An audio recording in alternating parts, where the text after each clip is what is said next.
This is The Big Question with Dr. Ellie Gonzalez, brought to you by Good News Unlimited, tackling the big questions in a simple and positive way. And today's big question is, why did Jesus have to die on the cross for God to forgive us?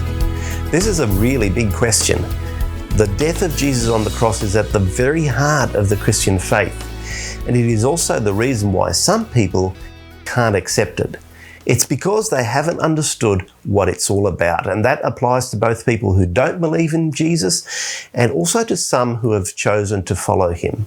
You see, there's two schools of thought here. Some people reason like this. If God had to torture and kill his son Jesus so that his wrath against us might be satisfied, then that's not a God I want to follow. He's a moral monster. In fact, I don't even want to acknowledge his existence. You get the picture? Another group of people reason like this. If God is love, and he has loved us from the beginning, then I don't think he needed the death of Jesus to forgive us. He just forgives. The cross is just a demonstration of how much God loves us, nothing more. It wasn't necessary. There are three problems with people who think like this. The first is that they don't know who God is. The second problem is that they don't understand how bad sin is. And the third problem is that they don't understand that love costs. So let me say something about these three problems. What happened on the cross wasn't God killing Jesus so that sinners might be saved. There was no third person involved. It was you and God. Who is God? Jesus is God. God willingly sacrificed himself in Jesus for you so that you might be saved.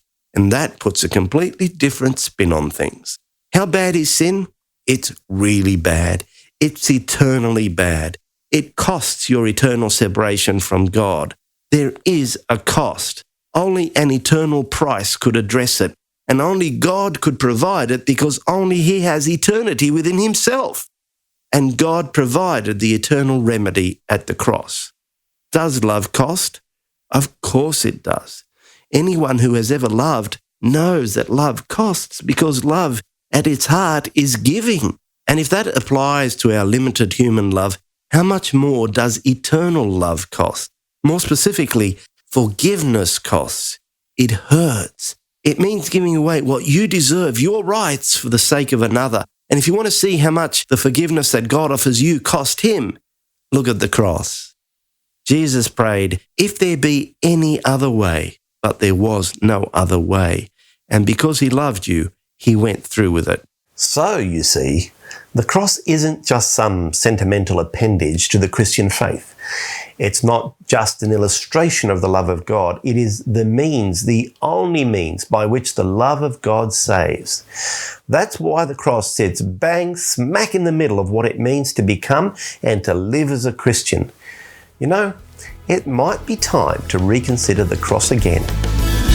For more, contact goodnewsunlimited.com.